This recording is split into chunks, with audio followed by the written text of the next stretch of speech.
దేవుని ప్రియమైన బిడ్డలారా, परमेश्वर के संतानों, ఈ విశ్వాస యాత్రలు నడిపించబడుతున్న మన జీవితాలు इस विश्वास यात्रा में चलने वाला हमारा जीवन ఎంతో ఆశీర్వాదకరంగా ఉంచబడును గాక. बहुत ही आशीषमय होने पाए। గమనించండి, ध्यान दीजिए, దేవుడు తన ప్రజలైన వారితో ఎన్నెన్నో నిబంధనలు చేస్తూ వచ్చాడు. प्रभु अपने प्रजा से कई प्रकार के वाचा बांधते हुए आता है। ఆ నిబంధనలన్నింటినీ తన ప్రజల పట్ల ఆయన స్థిరపరచుకుంటూ వచ్చాడు. और वो आज सारी वाचाएं अपने प्रजा के पक्ष में स्थिर बनाते हुए आता है। అందును బట్టి इसलिए దేవుడు స్థిరపరిచిన నిబంధనను అలాగే నెరవేర్చుకుంటూ తన ప్రియమైన బిడ్డలకి ఆశీర్వాదకరమైన అనుభూతులు నడిపిస్తూ వస్తూ ఉన్నాడు. प्रभु द्वारा जो वाचा बांधा जाता है वह नीचे पूरा होता है और उसी के अनुसार चल भी रहा है। అందును బట్టి మన విశ్వాస యాత్రలో इसलिए हमारे विश्वास की इस यात्रा में ఆయన నిబంధన తొలగిపోదని గమనించి उनकी वाचा कभी टल नहीं सकता करके అచంచలమైన విశ్వాసాన్ని దేవునిపై కనపరిచి निश्चय रूप से पूर्ण विश्वास ऊपर बनाए रखते हुए మన విశ్వాస యాత్రలో ప్రభు నిమిత్తం మనం నడవలసిన ఆవశ్యకత మనకి ఎంతైనా ఉంది. इस विश्वास की यात्रा में प्रभु के लिए चलने की आवश्यकता है। దేవుడు ఎలా నిబంధన చేస్తూ ఉన్నాడంటే, प्रभु किस प्रकार का वाचा बांधता है। యెషయా గ్రంథం 54వ అధ్యాయము 10వ వాక్యం ఒకసారి మనం చదువుకుందాం. यशाया की पुस्तक 54वां अध्याय 10वां पद एक बार पढ़ते हैं। చదవండి. चाहे पहाड़ हट जाए और पहाड़ियाँ टल जाए तो भी मेरी करुणा तुझ पर से कभी न हटेगी और मेरी शांतिदायक वाचा न टलेगी। यहोवा जो तुझ पर दया करता है उसका यही वचन है। హల్లెలూయా. हालेलुया। దేవుని ప్రియమైన బిడ్డలారా, प्रिय परमेश्वर के लोगों, మనం గమనించాల్సింది ఏంటంటే, हमें ध्यान देना चाहिए। దేవుడు తన ప్రజలను వారితో మాట్లాడుతూ ఉన్నాడు. प्रभु अपने प्रजा से बातें कर रहा है। పర్వతములు తొలగిపోయినను, पहाड़ हट भी जाए మెట్టలు తత్తరిల్లిపోయినను, और पहाड़ियाँ टल भी जाए, నా కృప నిన్ను విడిచిపోదు అని చెప్తున్న దేవుడు, तो भी मेरी करुणा तुझ पर से कभी ना हटेगी करके कहने वाला प्रभु సమాధాన విషయమై शांतिदायक నా నిబంధన తొలగిపోదు అని చెప్తున్నాడు. वाचा ना टलेगी करके वह बोल रहा है। దేవుడు తన ప్రజలతో సమాధానంగా ఉండే ఆ సమాధానపు నిబంధనను प्रभु अपने प्रजा के साथ जो शांतिदायक वाचा बांधता है అది తొలగిపోదని చెప్తున్నాడు. वह कभी ना टलेगा करके वह बोल रहा है। అందును బట్టి దేవుని ప్రియమైన బిడ్డలారా, इसलिए प्रिय परमेश्वर के लोगों, ఆయన నిశ్చయంగా మన యందు జాలిపడు దేవుడై ఉన్నాడు. वह निश्चय रूप से हम पर दया बनाए रखने वाला है। ఆయన జాలిగా దేవుడిగా ఉండి वह दयामय प्रभु होकर ఆయన నిత్య నిబంధనను మన జీవితంలో స్థిరపరుస్తూ వస్తూ ఉన్నాడు. शाश्वत वाचा हमारे जीवन में बनाए रखना है। అందుకనే इसलिए ఆయన పర్వతము తొలగిపోయినా మెట్టలు తొత్తరిల్లిపోయినా తన కృపను మన నుంచి విడనాడిన దేవుణ్ణి మనం విశ్వసించి విశ్వాసయాత్రలు మన ప్రభు కోసం మనం నడిపించబడాలి. चाहे पहाड़ हट भी जाए और पहाड़ियाँ टल भी जाए तो भी हमें अपने परमेश्वर पर विश्वास रखते हुए इस विश्वास की यात्रा में हमें आगे बढ़ना चाहिए। నిశ్చయంగా ఇటు దివ్యమైన భాగ్యం కలిగి ఆయన సమాధాన నిబంధన మన నుంచి తొలగించనని చెప్తూ ఉన్నాడు. निश्चय रूप से इस प्रकार का भाग्य आपको देते हुए शांतिदायक वाचा में हमेशा तुम पर बनाए रखूंगा करके वो कह रहा है। అందుకని నిశ్చయంగా మనం మన జీవిత యాత్రలో इसलिए निश्चय रूप से हमारे जीवन की इस यात्रा में ఈ నిబంధనను यह वाचा जो है మనం కొనసాగిస్తూ ఉండాలి. इस वाचा के निमित्त हमें आगे बढ़ते रहना है। ఈ సమాధాన నిబంధనలో మనం నిలిచి ఉండాలి. यह शांतिदायक वाचा में हमें कड़ा रहना है। ఈ ఈ సమాధాన నిబంధన పొందుకున్న యోగ్యత కలిగిన వారుగా కొనసాగుతూ ఉండాలి. शांतिदायक वाचा प्राप्त करने की योग्यता हमें रहना चाहिए. అట్టి విధమైనటువంటి ఆశీర్వాదం మన జీవితంలో విస్తరించబడును గాక. इस प्रकार का आशीष हमारे जीवन में रहे. దేవుని ప్రియమైన బిడ్డలారా, प्रिय परमेश्वर के लोगों, ఆ మెట్టలు తత్తరిల్లిపోయినా, పర్వతాలు తొలగిపోయినా ఆయన మనతో చేస్తున్న నిబంధన ఆయన తొలగిపోదని చెప్తున్నాడు. पहाड़ियाँ टल भी जाए और पहाड़ अट भी जाए, जो वाचा हमसे बांधता है वो कभी ना टलेगा करके वो बोल रहा है. అందుకని మన నిజ జీవితంలో इसलिए हमारे निज जीवन में ఆ ఇటు శ్రేష్టమైనటువంటి అనుభూతిని అపేక్షించుచున్న వారమై इस प्रकार के श्रेष्ठ में अनुभव की आशा रखते हुए నిశ్చయంగా ఆ నిబంధనను మనం మన జీవితంలో కొనసాగిస్తూ ఈ విశ్వాసతలో మనం నడిపించబడుతూ निश्चय ఉండాలి. रूप से इस निबंध को हमारे जीवन में बनाए रखते हुए इस विश्वास की यात्रा में हमें आगे बढ़ना चाहिए. హల్లెలూయా. हालेलुया. ఆయన నిబంధన చేస్తాడు, वो वाचा దాన్ని बांधता స్థిరపరుస్తూ है వస్తూ ఉన్నాడు. और उसे स्थिर भी रखता है. ఇంకా దేవుని ప్రియమైన బిడ్డలారా, और प्रिय परमेश्वर के लोगों, ఇది ఎందుకు ఈ నిబంధన చేస్తూ ఉన్నాడంటే इस प्रकार की वाचा क्यों बांधता है? నీ యందు జాలిపడి దేవుడు ఈ కార్యాన్ని చేయుచున్నాడు అని చెప్తున్నాడు. आप पर दया रखने वाला परमेश्वर यह कार्य कर रहा है करके बताया जा रहा है. దేవుడు మన యందు జాలి పడుతూ వస్తూ ఉన్నాడు. प्रभु हम पर दया कर रहा है. ఆయన జాలిపడి దయగల దేవుడిగా ఆయన ప్రేమించే వారందరి మీద జాలిపడి ఆయన ఈ కార్యాన్ని చేస్తూ వస్తూ ఉన్నాడు. वह करुणा रखते हुए दयामय प्रभु हर किसी पर अपनी दया बनाता हुआ इस कार्य को अंजाम दे रहा है. అందుకనే इसलिए మన విశ్వాస యాత్రలో अपनी इस विश्वास की यात्रा में ఇలాంటి శ్రేష్టమైన అనుభూతిని అపేక్షిస్తున్న వారమై इस प्रकार के श्रेष्ठमय अनुभव की आशा रखते हुए మన విశ్వాస జీవిత యాత్రలో ప్రభు నిమిత్తం మనం ముందుకు కొనసాగించవలసిన వారమై ఉన్నాం. इस विश्वास की यात्रा में प्रभु के निमित्त अपने जीवन को आगे बढ़ाना चाहिए. నిశ్చయంగా దేవుని ప్రియమైన బిడ్డలారా, निश्चय रूप से प्रभु के प्रिय परमेश्वर के लोगों, అద్భుతమైనటువంటి దేవుడు अद्भुत रूप से परमेश्वर ఆయన జాలి దయా కరుణ కటాక్షాలు మన మీద నిలిపి उसकी करुणा और दया हम पर बनाते हुए ఈ విధమైన శ్రేష్టమైనటువంటి కార్యాన్ని మన పట్ల ఆయన జరిగిస్తూ వస్తూ ఉన్నాడు. इस प्रकार के श्रेष्ठमय कार्यों को हमारे पक्ष में करता हुआ आ रहा है. హల్లెలూయా. हालेलुया. హల్లెలూయా. हालेलुया. ఇంకా లేఖనాలు మనం పరిశోధన చేసినప్పుడు और वचनों में जब हम ध्यान देते हैं तो ఆయన ఇంకా శ్రేష్టమైన విషయాలు మన నిమిత్తం ఆయన జరిగిస్తూ వస్తూ ఉన్నాడు. वह कई श्रेष्ठमय विषयों को हमारे पक्ष में कर रहा है. చదవండి సంఖ్యాకాండం 25వ అధ్యాయము 12-13 వాక్యాలు మనం చదువుకుందాం. पढ़ते हैं गिनती की पुस्तक 25वां अध्याय 12वें और 13वें पद को. అక్కడ వ్రాయబడినటువంటి మాట ఏంటంటే यहाँ पर जो बात लिखा गया है, ఆ దేవదేవుడు ఆయన స్పష్టంగా చెప్తూ ఉన్నాడు. प्रभुओं का प्रभु यहाँ पर स्पष्ट रूप से बता रहा है. ఆ చదువు ఆ మాటను. पढ़ते हैं इसलिए इसलिए तू कह दे कि तू कह दे कि मैं उससे शांति की वाचा बांधता हूँ और वह उसके लिए और उसके बाद उसके वंश के लिए सदा के लिए याजक के पद की वाचा होगी, क्योंकि उससे अपने परमेश्वर के लिए जलन उठी और उसने इस्राएलियों के लिए प्रायश्चित किया है. हालेलुया. हालेलुया. हालेलुया. हालेलुया. ఆధార సంబంధమైన నిబంధన చేస్తూ వస్తూ ఉన్నాడు. वह शांतिदायक वाचा बांधता हुआ रहा है. అది నిత్యమైన యాజక నిబంధనగా అతను చేస్తూ వచ్చి ఉన్నాడు. वह नित्य रूप से याजक के पद की वाचा होगी. అతని సంతానమునకు ఈ యాజక ధర్మం అలాగే నిలిచి ఉండను. उसके वंश के लिए सदा के लिए यह याजक का पद वैसे रहेगा. అతడు తన దేవుని విషయమందు ఆసక్తి గలవాడై क्योंकि उसने अपने परमेश्वर के लिए जलन उठाते हुए ఆ ఇశ్రాయేలు పక్షాన ప్రాయశ్చిత్తం చేస్తూ ఉంటాడు అని చెప్పి ఈ యాజకులను బట్టి ప్రభువారు చెప్తూ ఉన్నారు. इस्राएलियों के लिए प्रायश्चित करता रहेगा करके इन याजकों के विषय में यहाँ पर कहा जा रहा है. దేవుని ప్రియమైన బిడ్డలారా, परमेश्वर के लोगों, మన నిజ జీవితంలో మనం గమనించాల్సింది ఏంటంటే हमारे निजी जीवन में हमें क्या देखना चाहिए?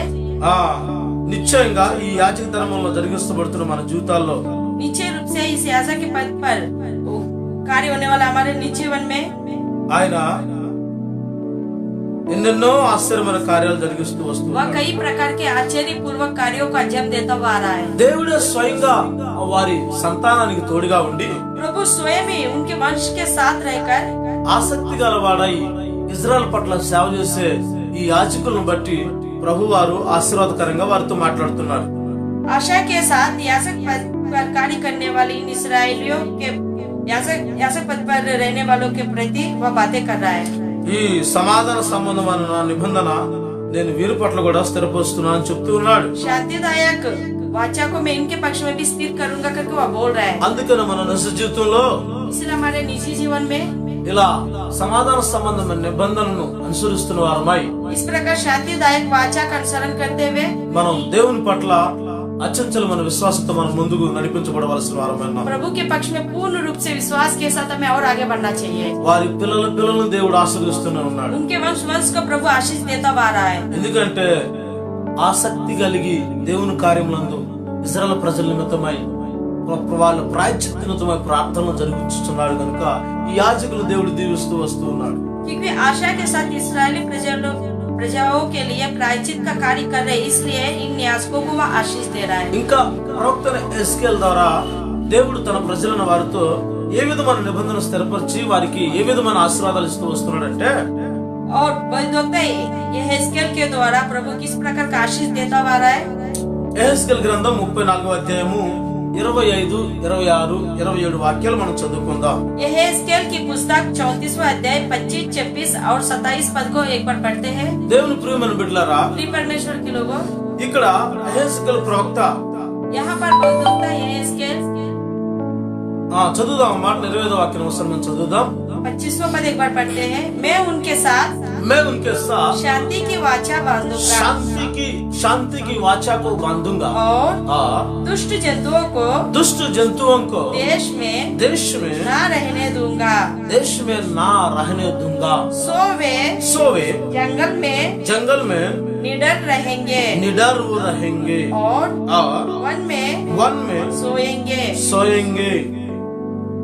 దేవుని ప్రియమైన బిడ్డలారా, प्रिय परमेश्वर के लोगों, అరణ్యంలో నిర్భయంగా నివసించినట్లు जंगल में निडर होकर निवास करने के लिए అడవిలో నిర్భయంగా పండుకున్నట్లు और जंगल में निडर रहकर सोने के लिए నేను వారితో సమాధానార్థమైన నిబంధన చేయించున్నాను అని చెప్తున్నాడు. मैं उनसे वाचा शांति का वाचा बांधता हूँ करके वो बोल रहा है। ఈ విధంగా సమాధానార్థమైన నిబంధన చేస్తున్న దేవుడు इस प्रकार शांति की वाचा बांधने वाला वो जो परमेश्वर है, ఈ ఎలాంటి భయం లేకుండా किसी भी डर के बगैर ఆ నిర్భయంగా ధైర్యంగా సాగుతానికని निडर होकर धैर्य के साथ आगे बढ़ने के लिए నిర్భయంగా జీవించేదానికని और निडरता के साथ जीने के लिए నిర్భయంగా వారు విశ్రాంతి తీసుకొని పడుకునే దానికని निडरता के साथ विश्राम लेने के लिए ఈ రోజు చాలా మంది జీవిత చరిత్రలో आज के दिन बहुत सारे लोगों के जीवन चरित्र में అరణ్యం లాంటి ఈ భూ ప్రపంచం మీద जंगल का दूसरा प्रतिरूप जो यह संसार है, ఎటు చూసినా క్రూర మృగాలతో పోరాటాలు, శత్రు సైన్యాలు భయంకరమైనటువంటి ఆ విధానాల్లో కొనసాగుతూ ఉన్నారు. कहीं भी देखो दुष्ट जंतुओं की तरह सेनाओं को शत्रुओं का सामना करते हुए रहना पड़ रहा है। చాలా భయంకరమైనటువంటి పరిస్థితులు ఎదుర్కొంటూ వస్తూ ఉన్నారు. बहुत ही भयंकर रूपी परिस्थितियों का सामना करना पड़ रहा है। అలాంటి పరిస్థితుల్లో ప్రశాంత నిద్రపోదాం అంటే కుదరదు. इस प्रकार की परिस्थितियों में शांति से सोएंगे करके भी सोचेंगे तो भी नहीं बनेगा। చాలా భయంకరమైనటువంటి విధానం. बहुत ही भयंकर रूपी परिस्थिति। అయితే అలా నెమ్మది లేకుండా భయాందోళనతో కొనసాగే ప్రజల పట్ల దేవుడు ఏం చెప్తున్నాడంటే इस प्रकार बिना शांति के और अपना जीवन अधैर्यता की स्थिति में आगे बढ़ाने वाले लोगों से प्रभु क्या बोलता है, నువ్వు అరణ్యంలో కూడా నిర్భయంగా ఉండవచ్చయ్యా, तू जंगल में भी निडरता के साथ रह सकते हो నిర్భయంగా నువ్వు పండుకోవచ్చు. और निडरता के साथ सो भी सकते हो। కారణం ఏంటంటే इसका कारण क्या है, నా సమాధానార్థమైన నిబంధన నీతో స్థిరపరుస్తూ ఉన్నాను. मेरी शांति का जो वाचा है वे हमेशा के लिए तुम्हारे साथ स्थिर रखूंगा। ఆ విధంగా స్థిరపరచడానికి కారణం ఏంటంటే इस प्रकार स्थिर रहने का कारण क्या है, నీ యొక్క క్షేమాన్ని నేను గుర్తిస్తున్నానని ఆయన యందు ఆ విశ్వాసం కలిగిన బిడ్డల పట్ల ప్రభువు వారు సెలవిస్తున్నాడు. तुम्हारी सुरक्षा की चाह मैं रखता हूँ करके इस प्रकार प्रभु अपने बच्चों के निमित्त बोल रहा है। ఈ యెహెజ్కేలు గ్రంథం 34వ అధ్యాయము 25 నుంచి 27 వాక్యాల వరకు మనం చదువుతూ వస్తూ ఉంటే यहेजकेल की पुस्तक 34वां अध्याय 25 से 27वां पद तक जब हम पढ़ते हैं तो ఇక్కడ కొన్ని విషయాలు చెప్తూ ఉన్నాడు. यहाँ पर कुछ विषयों को बताया जा रहा है। దుష్ట మృగాలు లేకుండా దేశంలో నేను చేస్తానని చెప్తున్నాడు. दुष्ट जंतुओं को मैं देश से हटाऊंगा करके बोल रहा है। అంటే దేవుని ప్రియమైన బిడ్డలారా, प्रिय परमेश्वर के लोगों, ఈ రోజు దుష్ట మృగాలు అని అక్కడ జంతువులను పేరెత్తి దేవుడు చెప్తున్నాడు. आज दुष्ट जंतु करके यहाँ पर नाम लेकर प्रभु बता रहा है। ఈ దుష్ట మృగాలు కేవలం అడవిలో ఉంటాయి అనుకుంటున్నారేమో. या दुष्ट जंतु जो है सिर्फ जंगल में रहेगा करके आप सोच रहे ఆ हो। సాధారణమైన దుష్ట మృగాల గురించి ప్రభు మాట్లాడుతున్నారు అనుకుంటున్నారేమో. शायद साधारण रूपी जंतुओं के विषय में प्रभु बोल रहे करके सोच रहे होंगे। ఈ రోజు ఎన్నెన్నో మానవ మృగాలు, आज के दिन कई प्रकार के मनुष्य रूपी या जो जंतु है భయంకరమైన పైచాచిక కార్యకలాపాల ద్వారా, भयंकर रूपी कार्यों के द्वारा, ఎందరెందరినో మా హత్యలు మారణకాండలు చేస్తున్న దుష్ట మృగాలు భయంకరమైన విజృంభణ పోరాటాలు జరుగుతూ వస్తూ ఉన్నాయి. कई प्रकार की हत्याएं करते हुए इस प्रकार आगे बढ़ रहे हैं। మనుషులు నెమ్మదిగా బ్రతకడానికి వీళ్ళని పరిస్థితులు జీవిస్తూ ఉన్నారు. मनुष्य शांति पूर्वक जीने की स्थिति ना होने की स्थिति में जी रहे हैं। ఎన్నెన్నో భయంకరమైనటువంటి దుష్ట కార్యాలు జరుగుతూ ఉన్నాయి. कई प्रकार के भयंकर रूपी दुष्ट कार्यों को अंजाम दिया जा रहा है। ఎంతో మంది మీద భయంకరమైనటువంటి ప్రేమ పేరు మీద ఎన్నో పోరాటాలు జరుగుతూ ఉన్నాయి. कई लोगों पर प्रेम के नाम से कई प्रकार के कार्य, कई प्रकार की युद्ध भी हो रहा है। మారణ హోమాలు జరుగుతూ వస్తూ ఉన్నాయి. ఎన్నో హత్య కార్యక్రమాలు कई జరుగుతూ प्रकार వస్తూ के ఉన్నాయి. हत्या कार्यों को भी अंजाम दिया जा रहा है। అయితే ఇలాంటి దుష్ట మృగాలు దేవుడు అంటున్నాడు, तो इस प्रकार के दुष्ट मृगों के विषय में प्रभु क्या बोल रहा है? నీ ఉండే దేశంలో లేకుండా నేను వాటిని చేస్తాను. तू जिस देश में रह रहा है उस देश से मैं उन्हें हटाऊंगा, मिटाऊंगा। వాళ్ళని ఎప్పుడైతే నేను తొలగిస్తానో जब मैं उन्हें हटाऊंगा నువ్వు ప్రశాంతంగా పండుకుంటా, तो विश्राम के साथ सो सकोगे, నిర్భయంగా నువ్వు జీవిస్తా ఉంటావు निडर होकर जी सकोगे। అని దేవుడు చెప్తూ ఉన్నాడు. इस प्रकार प्रभु बोल रहा है। ఇంకా రెండో ఆశీర్వాదం ఏంటంటే, और दूसरा आशीष क्या है? నా పర్వతము చుట్టుపట్ల अपने पहाड़ों के आसपास వారి స్థలముల మీద उनके स्थानों को దీవెనకరంగా చేయుదును. आशीष का कारण बना दूंगा। అంటే వాళ్ళ పర్వతాలకు గాని వాళ్ళ స్థలాలకు గాని దీవించబడతాయి.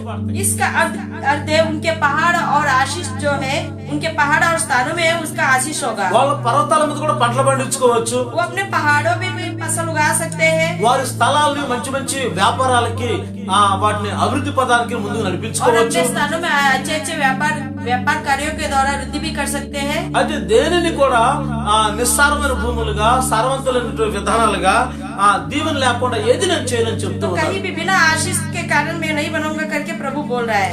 కారణం ఏంటంటే इसका कारण क्या है? దేవుని సమాధానార్థమైన నిబంధన ఎవరి జీవితంలో స్థిరపరచబడుతూ ఉందో प्रभु की शांतिदायक वाचा जिसके जीवन में बना रहेगा, వాళ్ళ యొక్క పంటలు, వారి యొక్క స్థలాలు, వారి యొక్క పర్వతాలు ఆశీర్వాదకరంగా ఉంటాయి. उसके पहाड़, स्थान और फसल आशीषमय होगा। ఆ విధంగా వారి స్థలాలు చాలా దీవెనకరంగా మార్చబడతాయి. इस प्रकार उनके स्थान पर हमेशा आशीष बना रहेगा। ఎన్నెన్నో వ్యాపార స్థలాలుగా వారు మార్చబడతా ఉంటాయి. कई प्रकार के व्यापार रूपी स्थानों के रूप में बदला వాళ్ళు ఉండే जाएगा। ప్రాంతాలు, స్థలాలు వాళ్ళ జీవన విధానానికి అనుకూలంగా ఉంటాయి. जिन स्थानों में, जिन प्रांतों में वे निवास करते हैं वह उनके अनुकूल रहेगा। ఎక్కడైతే ఏ ప్రాంతాలు నివసిస్తుంటారో వారి కొరకు దీవెనకరంగా మహిమకరంగా కొనసాగుతాయి. जिन प्रांतों में वो निवास कर रहे हैं वह स्थान आश्चर्य रूप से आशीषमय और महिमा योग्य बनेगा। శాపం అనేది ఉండదు, वहाँ पर श्राप नहीं होगा, దీవెన మాత్రమే ఉంటుంది. सिर्फ आशीष ही रहेगा। ఏ స్థలంలో ఏది ప్రారంభించినా దీవెనకరంగా ఉంటుంది. उस स्थान में चाहे कोई भी व्यापार क्यों ना प्रारंभ करे लेकिन सिर्फ ఏ आशीष పర్వతాల होगा। మీద ఏది ప్రారంభించినా అది దీవెనకరంగా ఉంటుంది. पहाड़ों पर कोई भी फसल उगाए वो भी आशीष होगा। ఎలాంటి రాళ్ల భూములు రప్ప అది పనికిరాని స్థలాలని చెప్పి వాటిని కూడా ఏదైనా ప్రారంభిస్తే అది కూడా వాళ్ళకి ఆశీర్వాదకరంగా ఉంటుంది. वो पत्थरों का स्थान है, लाभदायक नहीं है करके सोच कर भी प्रारंभ करोगे तो भी वहाँ आशीष होगा। కారణం ఏంటంటే इसका कारण क्या వారి है? పర్వతాల మీదను స్థలాల మీదను ఆశీర్వాదాన్ని దీవెన కలుగు చేస్తాను ప్రభు వారు उनके చెప్తున్నారు. पहाड़ों और स्थानों पर मैं आशीष उड़ेलूंगा करके प्रभु बोल रहा है। ఇంకా మూడో విషయం और ఏంటంటే तीसरा विषय क्या है? ఋతువుల ప్రకారము వర్షము కురిపించేదను. वर्षा निरंतर होता रहेगा अपने काल के अनुसार।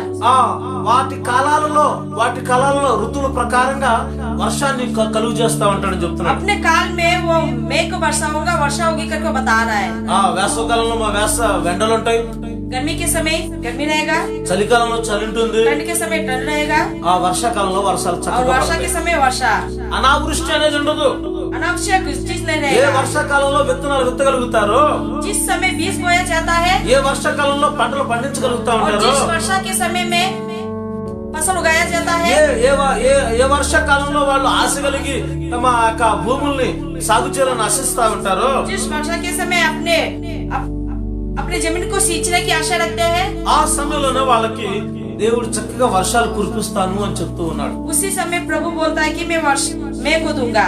కారణం ఏంటంటే, इसका कारण क्या है? నా నిబంధన సమాధాన సంబంధం నిబంధన స్థిరపరుస్తున్నాను కనుక शांतिदायक वाचा में बांध रहा हूँ, इसलिए ఈ విధంగా సమాధాన సంబంధమైన వర్షాన్ని కురిపించగలుగుతానని చెప్తూ इस ఉన్నాడు. प्रकार शांतिदायक वर्षा को मैं उन्हें दूंगा करके प्रभु बता रहा है। అంత మాత్రమే కాదు, सिर्फ यही नहीं, ఆ నాలుగో విషయము వారి ఫలవృక్షములు బహుగా ఫలించునని చెప్తూ ఉన్నాడు. और चौथा विषय है उनके फल का वृक्ष जो है फलेंगे करके बताया जा रहा है। ఫలవృక్షాలు ఆ భయంకరమైన తెగుళ్ళు, భయంకరమైన విధానాలు కొన్ని సంవత్సరాల్లో అసలు పంటే ఉండదు.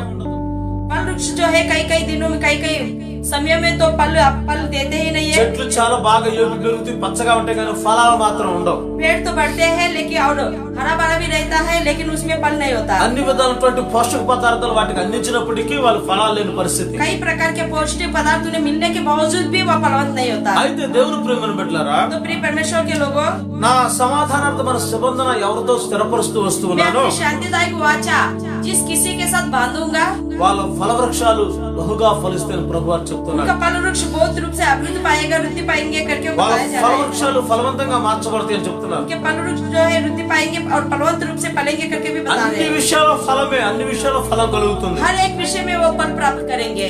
అంత మాత్రమే కాదు, सिर्फ यही नहीं, వారి భూమి పండును అని చెప్తున్నాడు. और उनकी भूमि भी अपनी उपज उपजाएगी करके बताया जा रहा है। చెట్లే ఫలిస్తామంటే और फल तो वृक्ष तो फल देंगे, ఈ యొక్క భూమి మీద నాటినటువంటి ధాన్యపు పంట కూడా అది కూడా వారికి బహుగా పడుతుందని చెప్తున్నాడు. और भूमि भी अपनी उपज उपजाएगी करके बताया जा रहा है। నిర్భయంగా బ్రతకటం, निडर होकर रहना, ఎలాంటి భయం ఉండదు.